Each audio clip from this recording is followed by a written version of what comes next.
सभी को नमस्ते। मेरा नाम स्मिता है और मैं चेतना संस्था अहमदाबाद में परियोजना निदेशक के रूप में कार्य करती हूँ। चेतना संस्था ने मध्याह्न भोजन के लिए एक चित्रों वाली फ्लिप बुक बनाई है, जिसमें योजना के बारे में, कुपोषण के बारे में और उसको अपन कैसे बेहतर बना सकते हैं इसके बारे में बात की है। और इसी तरह जो भोजन बना रहे हैं उन लोगों के लिए भी अपन ऐसी ही एक चित्र वाली पुस्तिका बना सकते हैं।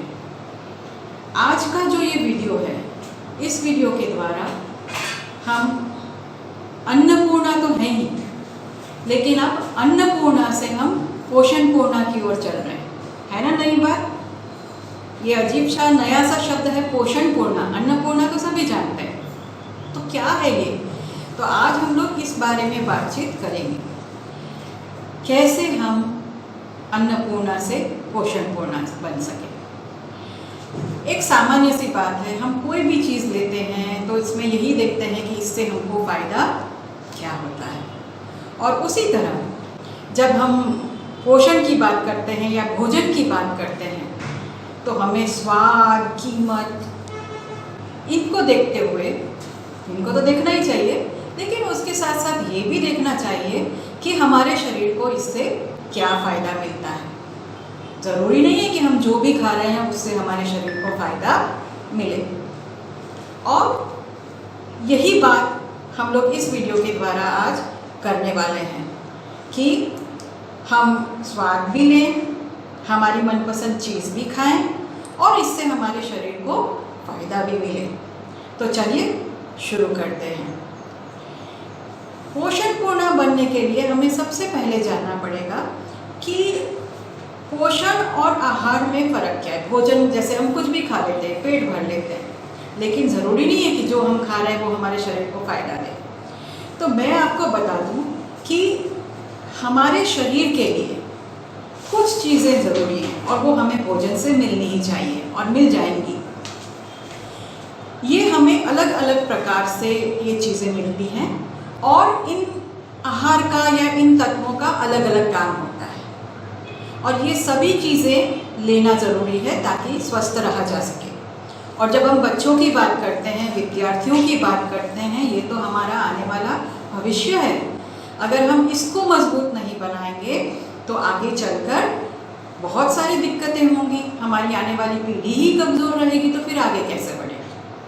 तो इसीलिए सबसे पहले हमें जानना है कि ये पोषण है क्या और कहाँ से मिलता है। तो हम जो भी खाते हैं उन आहार से हमें अलग अलग प्रकार की चीज़ें या अलग अलग प्रकार के गुण मिलते हैं जो सभी हमारे लिए ज़रूरी हैं। बल देने वाले आहार होते हैं जो हमारे शरीर को ऊर्जा देते हैं, ताकत देते हैं, गर्मी देते हैं। जैसे हम बात कर लें अनाज की, अलग अलग तरह के अनाज हैं, गेहूँ है, मक्का है, ज्वारी है, बाजरी है।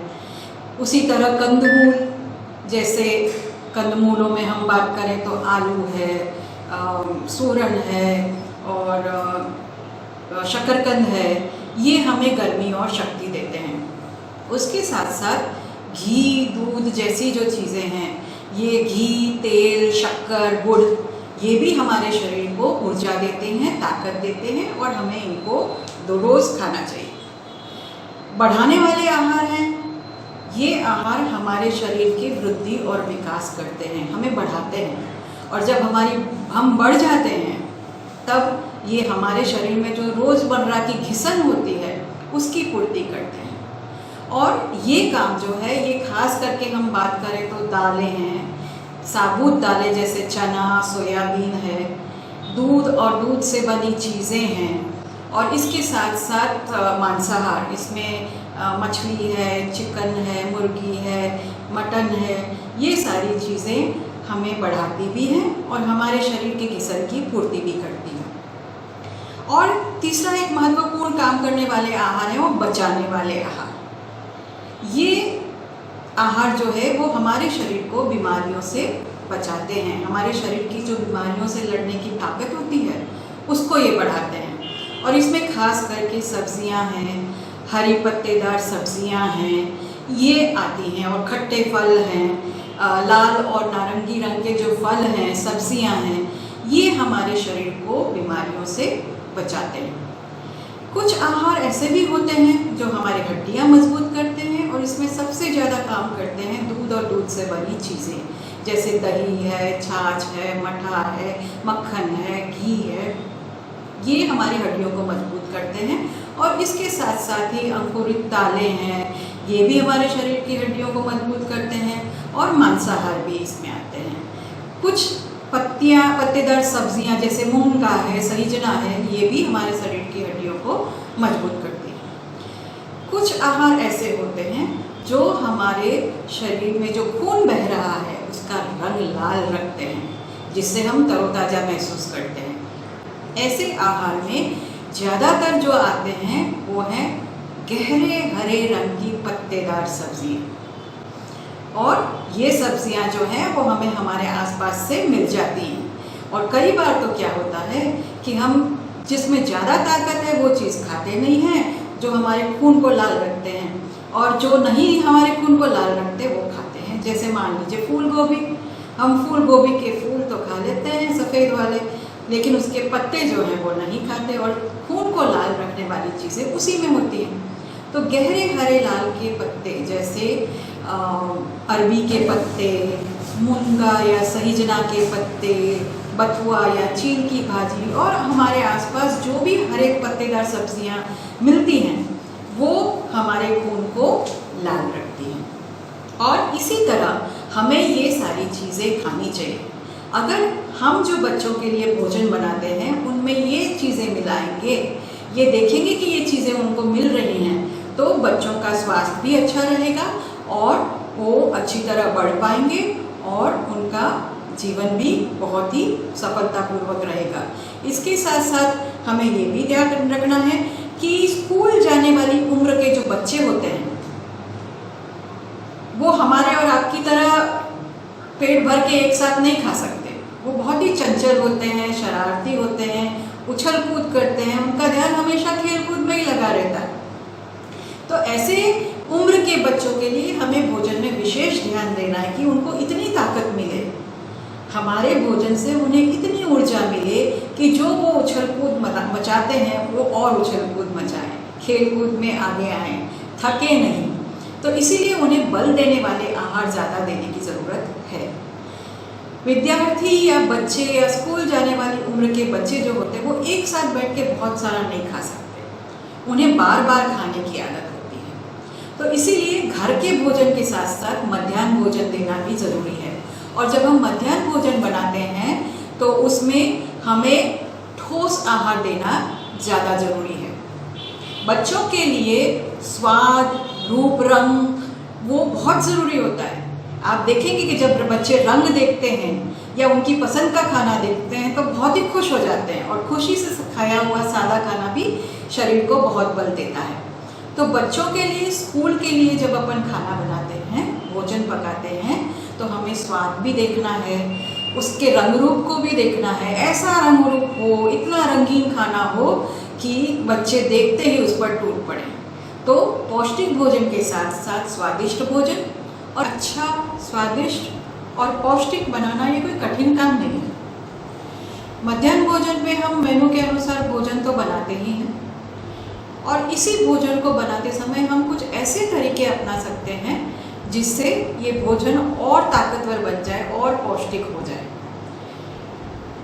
और इसके लिए सबसे पहले हमें व्यवस्था करनी है। हमें ऐसी व्यवस्था करनी है कि हमें हर समय पौष्टिक आहार मिलते रहें। तो उसके लिए हम क्या कर सकते हैं, कुछ सरल तरीके अपना सकते हैं। जैसे हम खेती का काम करते हैं तो हम ऐसे अनाज, ऐसी सब्जियां और ऐसे फल उगाएं जो ज़्यादा ताकत देते हैं। जैसे अगर अनाज की बात करें तो स्थानिक अनाज जो खाते हैं, जैसे कोदो है, ज्वार है, मक्की है, बाजरी है, तो ये हम उगा सकते हैं, इसकी खेती कर सकते हैं। उसी तरह जब हम सब्जियों की बात करें तो ऐसी सब्जियां जो हमें ज़्यादा ताकत दें वो हम उगा सकते हैं। जैसे अगर सब्ज़ी उगानी है तो हम लौकी है, पालक है, मेथी है, चील है, और सबसे अच्छा मुनगा। अगर हम मुनगा या हिजना उगा लेते हैं तो उसके पत्ते भी काम आ सकते हैं, फूल भी काम आ सकते हैं और उसकी फलियां भी काम आ सकती हैं। तो ऐसी चीज़ें उगाएं। उसी तरह फल, हम नींबू उगा सकते हैं, आंवला उगा सकते हैं, अमरूद उगा सकते हैं, आम उगा सकते हैं। और ये फल जो है ये हमें ज़्यादा ताकत देते हैं। और जब ये उगते रहेंगे हमारे आसपास तो हम कभी भी इनका उपयोग भोजन पकाने में कर सकते हैं। दूसरी बात जो है वो है स्कूल में पोषण बाड़ी लगाना। स्कूल में जो भी थोड़ी बहुत जगह है हम लोग विद्यार्थियों को इसमें जोड़ सकते हैं और हम उगाएं और हम ही खाएं। ऐसा अगर हम व्यवस्था कर लेते हैं तो हमें पौष्टिक भोजन बनाने के लिए ज़्यादा पैसे खर्च करने की ज़रूरत नहीं पड़ेगी, वो चीज़ें हमें वहीं मिल जाएंगी। और अभी जो मैंने आपसे बात की फल की, सब्जियों की, वो हम पोषण बाड़ी में उगा सकते हैं। एक बहुत ही अच्छी पद्धति है जो हमारे यहाँ बरसों से गाँव में महिलाएं करती आ रही है, वो चीज़ें सुखा के रखना। आप देखोगे कि बहुत पहले महिलाएं सीज़न में, मौसम में मेथी अगर सस्ती है तो मेथी की पत्ते सुखा के रख लेते थे, बैंगन सुखा के रख लेते थे, फलियाँ सुखा के रख लेते थे। तो जब ये सस्ते हों तब इनको अगर हम सुखा के रख लें तो जब इनकी ज़रूरत पड़ती है या जब सब्जियां नहीं हो तब हम इनका उपयोग कर सकते हैं। उसी तरह बड़ी बनाना, कुम्हलौरी बनाना, इसमें दाल को पीसकर इसमें हम कुछ सब्जियां मिला के, चाहे वो पत्ता गोभी है या कुमड़ा है, ये मिला के बना सकते हैं और जब ज़रूरत पड़े तो इनका उपयोग कर सकते हैं। तो इस तरह से हम हमारे भोजन को पौष्टिक बनाने के लिए जो ज़रूरी चीज़ें हैं वो संग्रह करके रख लें और जब ज़रूरत हो तब इसका उपयोग करें। तो इस तरह से हमें भोजन की पौष्टिकता बनाने में सरलता रहेगी। उसी तरह मुर्गी पालन है, मछली पालन है या बकरियां रखना ताकि उसके दूध दही का हम लोग उपयोग कर सकें। तो इस तरह से भी हमको जो ज़रूरी चीज़ें हैं उसको ला सकते हैं और इसकी व्यवस्था हम स्कूल में भी करवा सकते हैं। राशन की दुकान से तो हमें लाना ही है, लेकिन इसके द्वारा हम पोषण तत्व बढ़ा सकते हैं। मैंने जैसे आपको आगे बात की कि हमें तरह तरह के आहार खाने, बल देने वाले, बढ़ाने वाले, बचाने वाले, हड्डियों को मजबूत करने वाले और खून को लाल रखने वाले, और विद्यार्थियों को इन सभी प्रकार के आहार की ज़रूरत है। इसीलिए हमें बदल बदल के आहार देने की बहुत ज़रूरत है। जब हम भोजन बनाते हैं तो एक ही प्रकार का न दें। हालांकि मेन्यू में ये तैयार कर दिया है कि दिवस के अनुसार अलग अलग भोजन बच्चों को मिले, उसमें भी हम विविधता ला सकते हैं कम खर्च में। अब और कुछ सरल तरीके हैं जिसमें आपको ज़्यादा मेहनत करने की भी ज़रूरत नहीं है, ज़्यादा लागत की भी ज़रूरत नहीं है। मान लीजिए कि आप एक सरल सी चीज़ें, दो चीज़ों को मिला के भोजन बनाएं। तो मान लीजिए कि आपको रोटी बनानी है, तो आप एक दिन गेहूँ और मक्का मिला के रोटी बनाइए, एक दिन गेहूं के आटे में बेसन मिला के रोटी बनाइए, एक दिन बाजरे की रोटी बनाइए। तो इस तरह से, या कभी कभी आप तीनों आटे मिला के रोटी बना सकते हैं, या पराठा बना सकते हैं, या पूरी बना सकते हैं। तो इस तरह एक रोटी में 3 अनाज के गुण मिल जाएंगे। तो हो गया ना 3 in 1, एक खाया 3 मिला, 2 मुफ्त। तो इस तरह से हम मिला के जब आटा गूंथते हैं तो उसकी पौष्टिकता बढ़ जाती है। इसी तरह यदि हम जब आटा गूंथते हैं तो उसमें थोड़े से नमक, अजवाइन, ये मसाले डाल के उसमें अगर हम पत्तेदार सब्जियां डाल दें, चाहे तो मेथी बारीक काट के डाल दें, चील बारीक काट के डाल दें, पालक बारीक काट के धो के डाल दें, तो उसकी पौष्टिकता और बढ़ जाएगी कि आटे भी मिले और उसके साथ साथ सब्जियां भी मिली। तो बच्चा जब एक रोटी खाएगा तो उसे आटा भी मिलेगा, और अगर इसमें बेसन मिला है तो दाल भी मिलेगी और सब्जियां भी मिलेगी। तो इस तरह से अतिरिक्त कुछ खर्च नहीं करना, जो है उसी को मिला के बनाने से पौष्टिकता बढ़ जाती है। जब हम दाल पकाते हैं तो यही चीज़ है, दाल है या मेनू में जो चना है उसमें मिक्स कर सकते हैं। तो मिक्स दाल बना लीजिए, 2 दाल मिला लीजिए, 3 दाल मिला लीजिए, 4 दाल मिला लीजिए, मूंग और चना मिक्स करके बना लीजिए, मूंग और मठ मिक्स करके बना लीजिए, सोयाबीन बना लीजिए।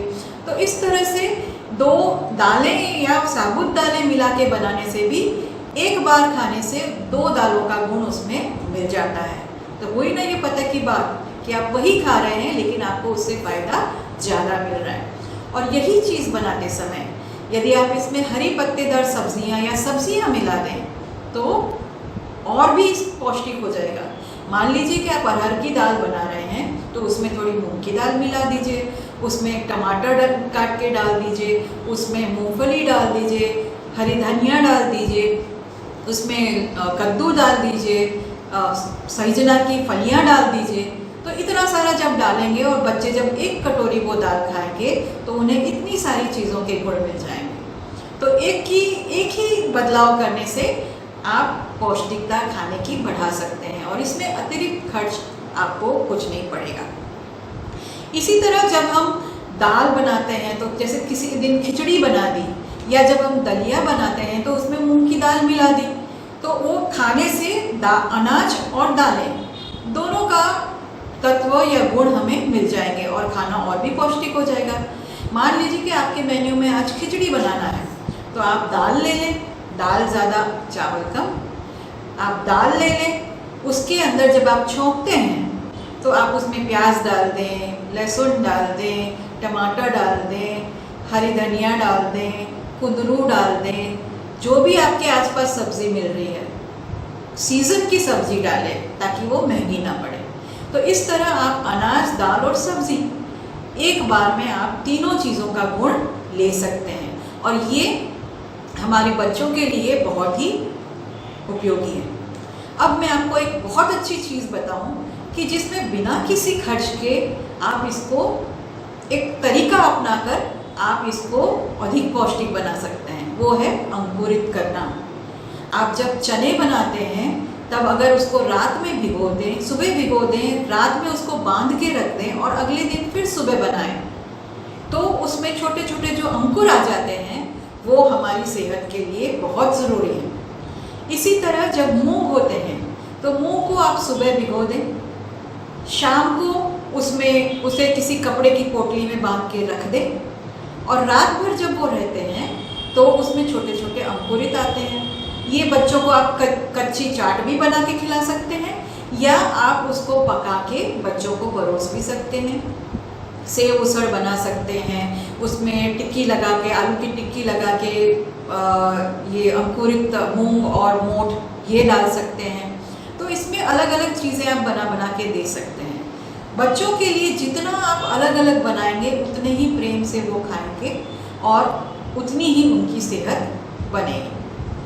इसके साथ साथ हमें ये भी देखना है कि बच्चे सब्जियां और फल खाएं, लेकिन हम ध्यान रखें कि मौसम के फल और सब्जी खाएं। ज़रूरी नहीं है कि सब उस मौसम में जो नहीं मिलता है वही हम खाएं। सारे फल और सब्जियां हमारी सेहत के लिए अच्छे हैं। अब कुछ खाने के तरीके हैं, खाने पकाने के तरीके हैं, उस पर हमको ध्यान देना है। तले हुए आहार से यदि हम के बजाय यदि हम उसको भाप से पका लें या उबाल लें तो ये ज़्यादा पौष्टिक होते हैं। उसी तरह यदि हम खमीर उठा लें, जैसे खमन ढोकला गुजरात के तो बहुत फेमस है, अगर आपके यहाँ बच्चे खाते हैं तो ज़रूर बनाइए।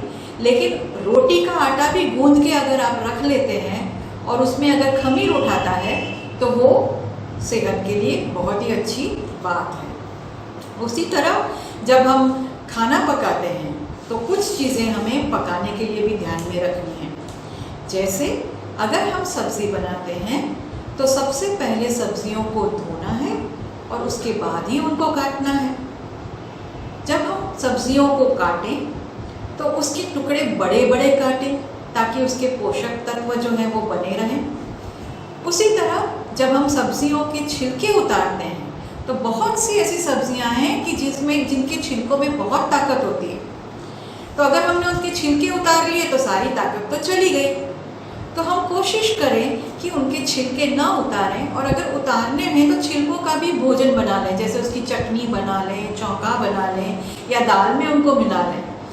उदाहरण के लिए जगह अगर हमको आलू बनाने हैं, आज आलू मटर बच्चों को खिलाना है, तो हम क्या करेंगे, आलू छील के काट के उनको छौंक देंगे, लेकिन छिलके तो चले गए, उसमें सारा पोषण था। तो हम क्या कर सकते हैं कि पहले आलू को धो के उबाल लें और उसके बाद उन्हें छौंके ताकि कुछ पोषक तत्व बने रहें। उसी तरह लौकी है, जिस दिन आपने लौकी की सब्जी बनाई उस दिन अगर लौकी को छील दिया तो सारे तत्व तो चले गए, तो उनके जो छिलके हैं उनको पीस के आप चटनी बना सकते हैं या उनके छिलकों को पीस कर आप दाल में मिला सकते हैं ताकि बच्चों को उसके पोषक तत्व मिल जाए। उसी तरह जब आप पकाते हैं तो याद रखें कि बहुत कम पानी में पकाएं। बहुत सारा पानी डाल के फिर उसको पानी को जलाने के लिए आप उसको उबालते रहें तो उसके पोषक तत्व नष्ट हो जाते हैं। और बहुत अच्छा होगा कि यदि आप प्रेशर कुकर में खाना बनाएं, प्रेशर कुकर में भोजन बनाएं ताकि उसके पोषक तत्व जो है वो बने रहें। उसी तरह आप देखते होंगे कि आपके बड़े बड़े बर्तन आते हैं, हम लोग कई बार एल्यूमिनियम के बर्तन ले आते हैं, लेकिन इससे हमारे शरीर को फ़ायदा नहीं मिलता।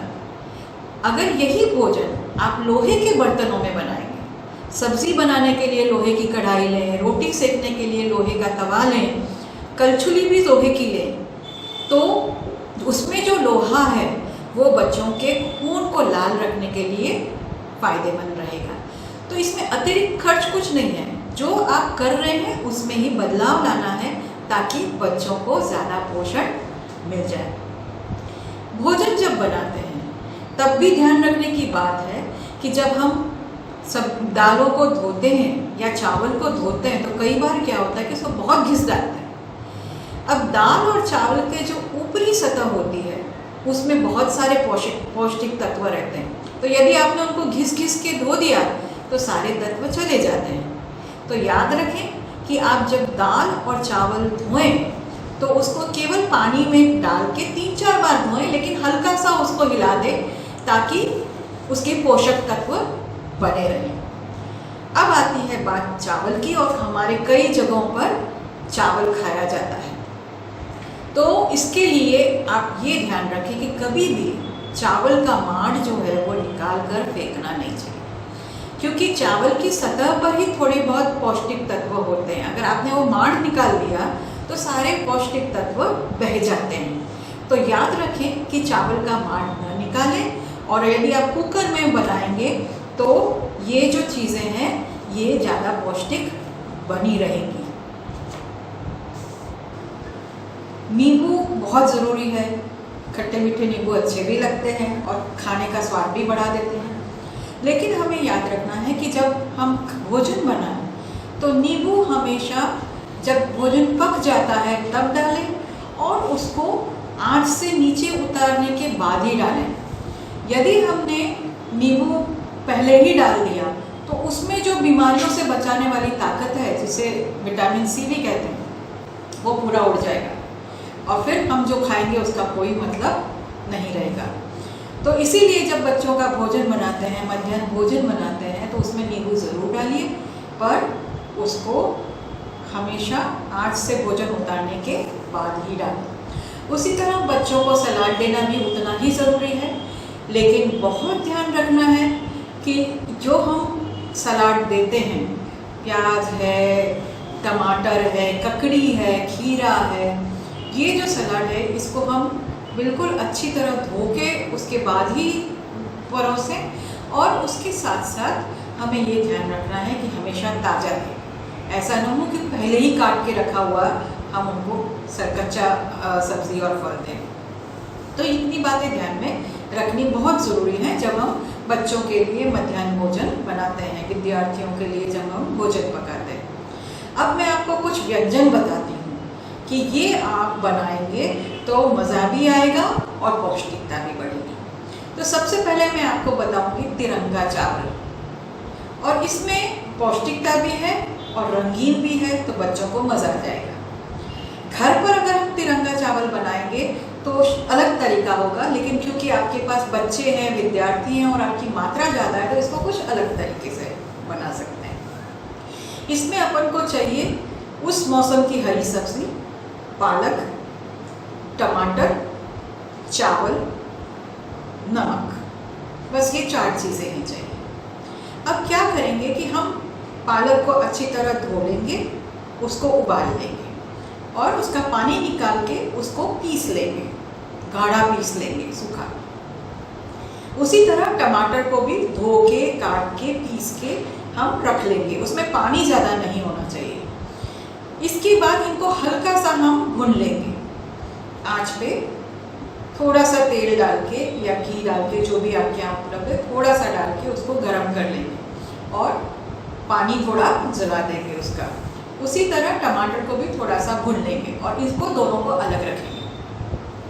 उसी के साथ ही हम जो चावल बनाने का है वो चावल पका लेंगे, उसमें थोड़ा नमक डाल देंगे और जब वो पक जाए और थोड़े ठंडे हो जाएं तो उस चावल के 3 हिस्से कर लेंगे। एक हिस्से में हम जो पिसी हुई उबली हुई पालक थी उसको मिला देंगे अच्छी तरह से। एक हिस्से में जो हमने टमाटर पीस के उबले हुए टमाटर जो रखे थे पीस के, वो मिला देंगे और तीसरा हिस्सा वैसे ही रहने देंगे। अगर घर पे होते तो हम पहले सफ़ेद डालते, फिर हरा डालते, फिर केसरी डालते, तो वो तिरंगा हो जाता। लेकिन क्योंकि आपके यहाँ बच्चे ज़्यादा हैं, मात्रा ज़्यादा है और एक साथ आप इसको नहीं बना पाएंगे, अगर बना सकते तो बहुत अच्छी बात है, लेकिन इसको आप अलग अलग बर्तनों में रख सकते हैं और जब बच्चों को परोसें तो 1 चम्मच सफ़ेद, 1 चम्मच हरा और 1 चम्मच लाल, इस तरह से उसकी थाली में 3 रंगों वाला चावल होगा तो बड़ा मज़ेदार दिखेगा और बच्चों को मज़ा भी आएगा। इसी तरह जब हम चावल बनाते हैं तो किसी दिन उसमें प्याज भून के डाल दें, किसी दिन उसमें हम कुंदरू डाल दें। बच्चों को पसंद आना बहुत ज़रूरी है, अगर बच्चे वो खाएं तो इसको बार बार बनाएं। लेकिन जैसे सर्दियों के मौसम में बहुत सारी सब्जियाँ आती हैं, तो मटर डाल दिए, गाजर डाल दिए, कुंदरू डाल दिए, तो चावल के साथ साथ उनको सब्जियाँ भी मिल जाएंगी।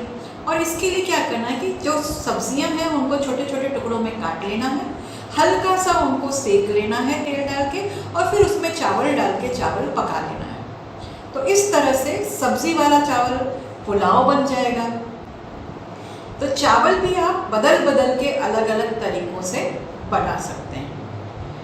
अब बारी आती है रंगीन पूड़ी और रोटी की। तो इसी तरह आप मीट जो होता है वो उसको उबाल के, उसको पीस के, उसको अच्छी तरह से मसल के जब आटा गूंदें तब उसमें वो बीट का जो मसला हुआ बीट है वो डाल दें और उसमें नमक, थोड़ी सी मिर्च, थोड़ी सी शक्कर, ये मिला के आटा उससे गूंद लें और इसी आटे से आप लाल पूड़ी, लाल पराठा, लाल रोटी बना सकते हैं और बच्चों को खाने में मज़ा आएगा। उसी तरह पालक को उबाल के पीस के जब आटा गूंदते हैं, पालक के पत्ते तोड़ लीजिए, धो लीजिए और उसको हल्का सा उबाल लीजिए, बहुत नहीं उबालना। और फिर पालक के पत्ते जो हैं बस उसको मसल के उसी से आटा गूंदना है। उसमें थोड़ा सा लहसुन डाल दीजिए, जीरे का पाउडर डाल दीजिए, नमक डाल दीजिए, थोड़ा सा तेल डाल दीजिए और इसके आप जब रोटी, पराठे या पूड़ी बनाएंगे तो बच्चे बड़े चाव से खाएंगे। तो इसी तरह जो आप भोजन बनाते हैं उसी में यदि आप दाल और सब्जियां मिलाते जाएंगे तो आहार की पौष्टिकता बढ़ेगी। उसी तरह इन्हीं आहार में जो भी आप बनाते हैं उसको अंकुरित करके बनाएंगे। जैसे आपके मेन्यू में चना है तो उसको पहले से भिगो के अंकुरित करके बनाइए, उसमें थोड़ी सब्जियां मिला दीजिए। अगर बच्चे हैं वो पूरी सब्जियां नहीं खाते, अगर बच्चे जो हैं वो साबुत सब्जियां नहीं खाते तो आप उसको पीस के मिला सकते हैं, तो सब्जी तो चली जाएगी और बच्चे खुश भी रहेंगे।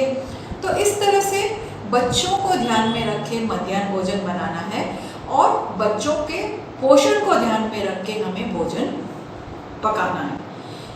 इसके साथ साथ एक बहुत महत्वपूर्ण बात है, वो है स्वच्छता, और हमें बिल्कुल ध्यान रखना है साफ सफाई का। शुरू करते हैं पेयजल से।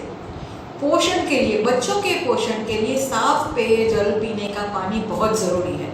इसीलिए स्कूल के साथ साथ की व्यवस्था कर, स्कूल के साथ साथ आपको ये भी देखना है कि बच्चों को साफ पीने का पानी उपलब्ध हो।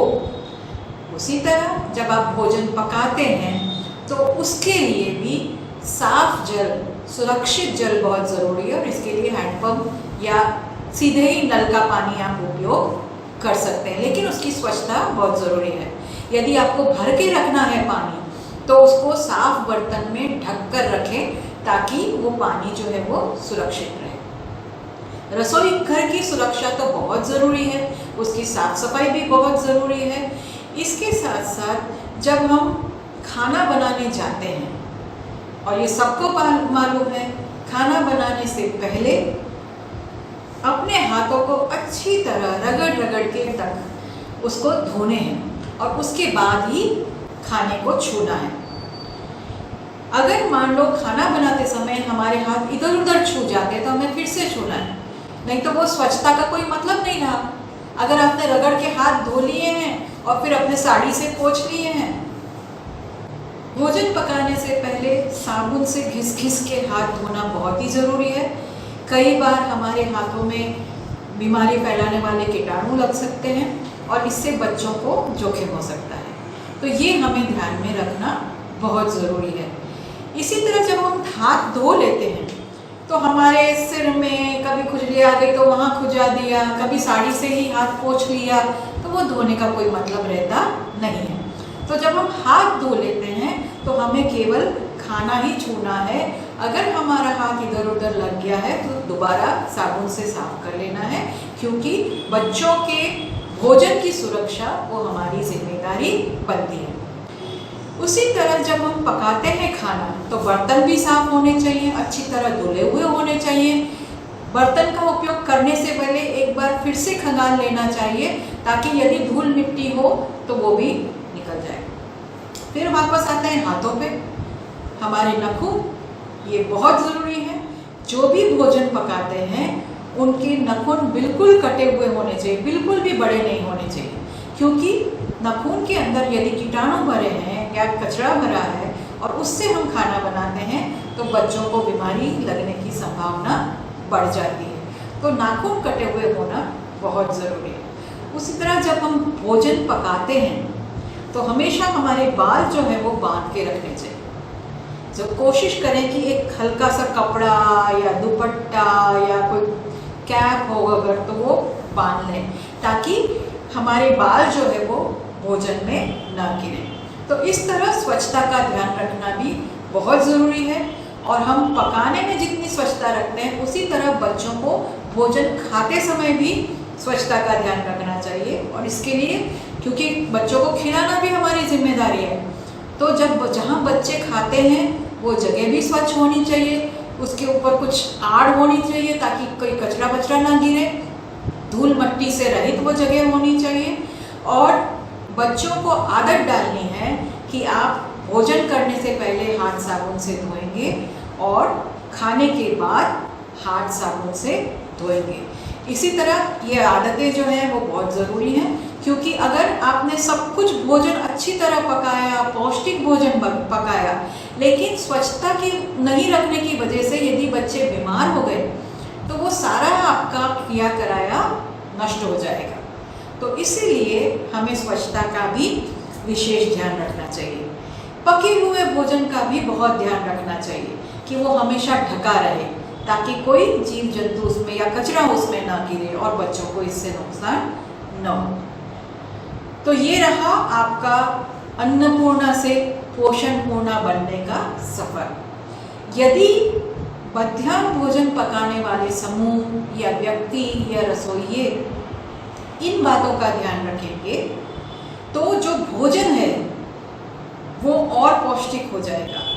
इससे बच्चों को फायदा होगा, बच्चों की सेहत बनेगी और जो योजना का उद्देश्य है वो उद्देश्य भी प्राप्त होगा। आशा है इस वीडियो से आप कुछ जानकारी लेके अपने काम में ज़रूर अपनाएंगे।